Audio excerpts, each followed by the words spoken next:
Whew, it has been a morning, one that I could not have predicted or even written about. When your eyes pop open at 4:10 in the morning and something just doesn't feel right. A light was on in the other room. Have you been in a situation like that? See, I'm a pattern person. When something is out of the normal, I instantly become alerted. I found my wife on the floor this morning. I mean, you've heard of these stories. You never think it's going to happen to you. There was no panic, no action. It's as if I have lived this before. But when?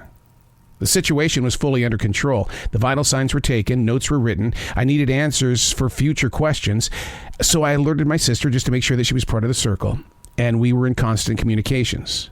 My wife says that she felt dizzy. Well, rather than taking a risk of falling and, injuring a hip or a leg or something like that, she just laid down. And I just happened to walk upon that scene. All things well documented, including her journey back to the sofa. We got to talk about this thing called dizziness. It isn't something that you should ignore.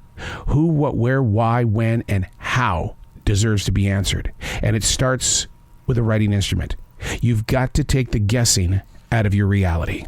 Hey, it's Errol. This is The Daily Mess, a chronological walk through an everyday world. I am a daily writer, and it's stuff like this. This is what it's all about. Being unafraid of writing the truth, being transparent on a page, so that one day I can go back and say, this is what I wrote. This is what happened. Here's where we're growing. And that's the thing about it, is that so many people refuse to pick up a writing instrument. They'll text message a friend. They'll write, something inside their notebooks, but that's it. It doesn't necessarily document a situation such as this. This is The Daily Mess. I'm not really sure how this day is going to play out. I mean, do any of us really know how a day is going to play out?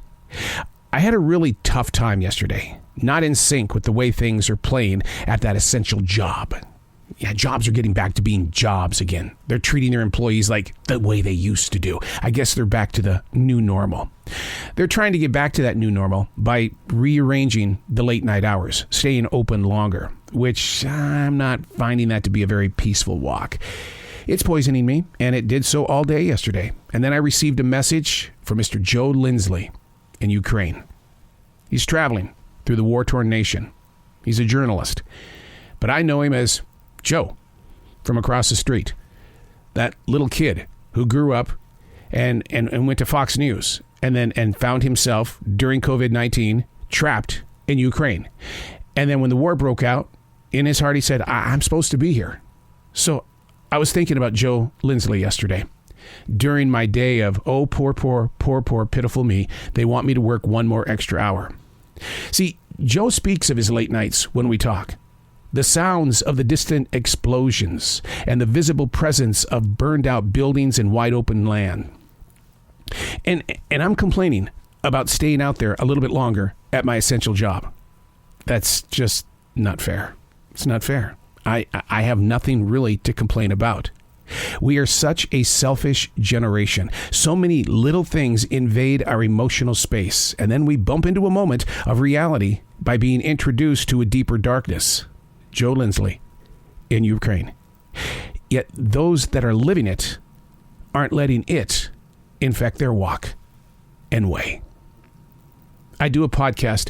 It's called American Journalist in Ukraine, Joe Lindsley. I invite you to go listen to that, to hear his stories, because he's got his feet on the soils over there. I'm going to have another conversation with him because he's going toward Kiev today, and we're going to talk about what is happening in Kiev. And yet I'm so disappointed in myself for the way that I acted yesterday, because I allowed one more hour in the day, later at night, to poison my day. And you know what happens when you allow yourself to be poisoned? It infects anyone and everyone you come in contact with. They can feel it and see it miles away. And in their mind, they could have been thinking, I'm going to go there today because I can get an up from him. Now, I talk about this as well. I did everything humanly possible to make sure that nobody knew of my place in thought. And the reason why is because I'm a motivator. I move things in the way of growing with positive thinking. But when I don't have a day of positive thinking, there's nobody there to pull me from that hole.